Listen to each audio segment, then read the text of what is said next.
Hey, it's Maximo and welcome to Tipples'n'treats. Today I'll be reviewing the Kura Japanese Whisky. It's a rum cask finish. I'm really looking forward to this. Join me.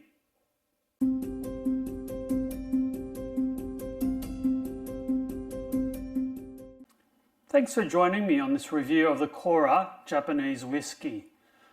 I've had a little bit of a break. I've done a lot of overseas travel, a trip to the US for about 3.5 weeks, and a little bit later in the year, a 5-week trip to Japan. And whilst in Japan, I picked up this delightful little whiskey, a Japanese whiskey, from Narita Airport, their duty free. Now, this 700ml bottle is about 40% alcohol by volume. It's a limited run. The price was quite reasonable. Australian dollars, $47.50, or around about 4,500 yen. I've sourced this bottle locally and it sells for around about 160 Australian dollars. So that's almost, well, I think it's a third of the price that I could buy this locally. I think that's an absolute bargain. It's an absolute bargain. All right, it comes in a interesting paper box, and I shall open it. All right, so there is the bottle. The Kura the Whisky rum cask finish. It's a blended malt whiskey distilled by Helios Distillery in Okinawa, Japan. Now, it just so happens that we spent a week in Okinawa, Japan, about, when was it? About October of last year. So this is one of the reasons that I bought this particular bottle, an Japanese Okinawan whiskey. All right, let's try and get this open. Well, that was relatively easy. Now, this does appear to be a twist top. It definitely is a twist top. And look at the color of this whiskey. It's really sort of dark. Oh, I can smell it. I can smell it. All right.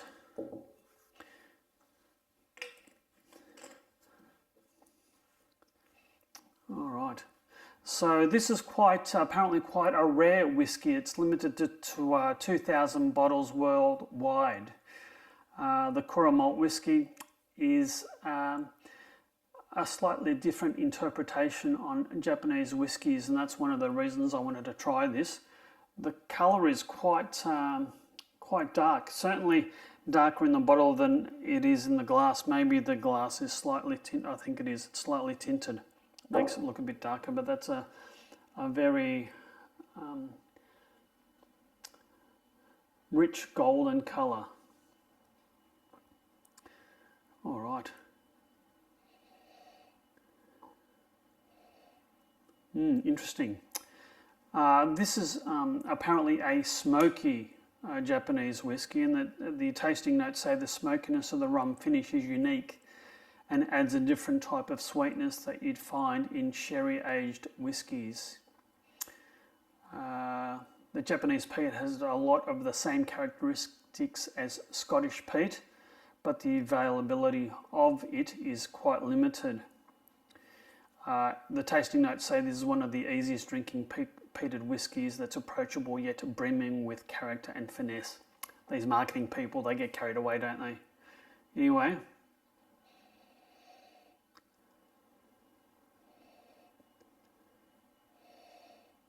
That's quite an inviting aroma.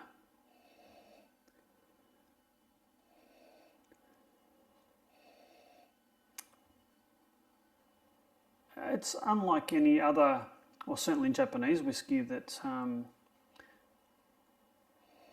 the nose. I'm finding it hard to enunciate what I'm actually smelling.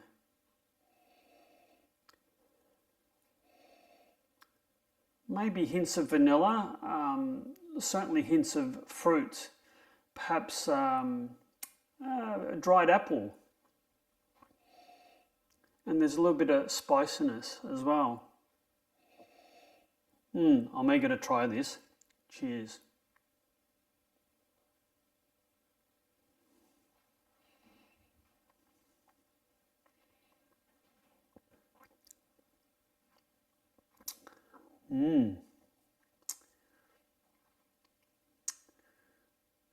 That's quite unusual, that's quite complex. My initial thoughts that this is really rich and creamy, and then the alcohol sort of hits you at the front of the palate, middle palate, and all the way to the back of the palate. It's quite warming. There's a hint of smoke. Give it another go.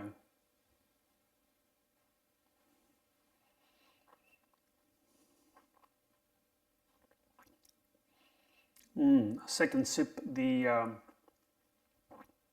I think the burn of the alcohol is slightly less, but the creaminess at the front of the palate is still there. It's quite a long lingering finish.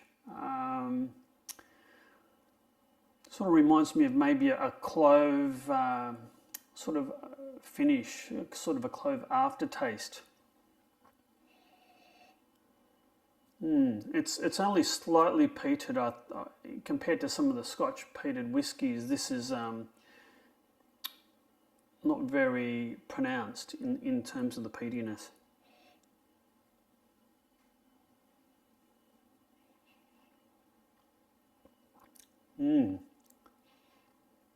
That's certainly different and not quite what I expected. It's I wouldn't say it's the most well-rounded whiskey that I've had, but it's quite complex. It's creamy and smooth at the start, yet quite harsh with the sort of the menthol, the alcohol in the mid palate and the finish. We'll see what a little bit of ice will do to this.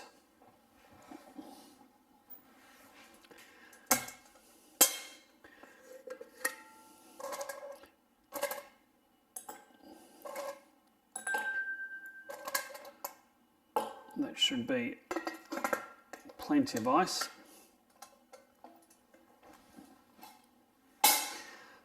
Okie dokie.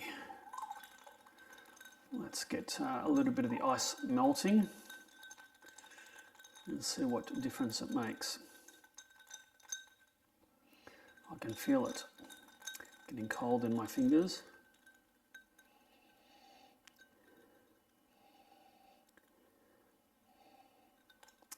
It's cut down the nose a fair bit. I'm not getting the same sort of spiciness or sort of dried apple notes.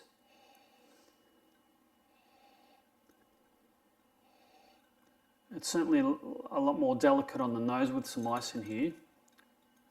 Here goes.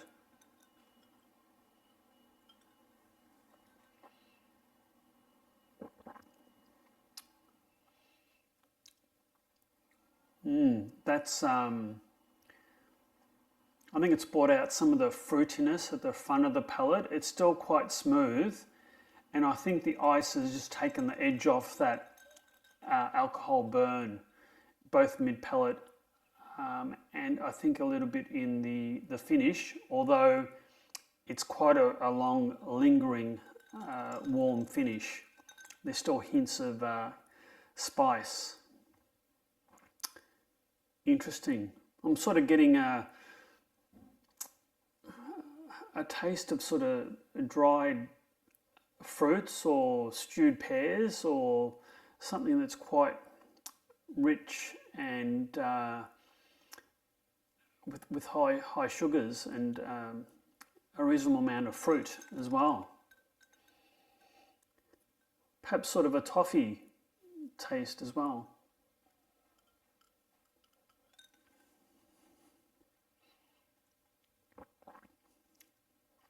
And I think the smoke has come out of it a little bit more. I think I can definitely detect more smoke in the mid palate. Well, this has been really, really interesting. It's not quite what I expected at all. Quite complex in character. Very, very interesting. And would I pay $160 for this locally? Probably not, having tasted it, but for $47.50 Australian, it's a definite bargain, and it's something that I'll eagerly add to my collection behind me and savour this in the months to come. Now, speaking of my overseas trips, we did spend some time in Osaka, and I went to a delightful whiskey bar. So what I might do is present a video of my experiences in that whiskey bar, and I think it was called Simon's Whiskey Bar. So look out for that video when it pops. I do hope you've liked this video. If so, please hit that like and subscribe button, and hit that notify bell so you'll be made aware of all my future videos. And until next time, you take care and cheers.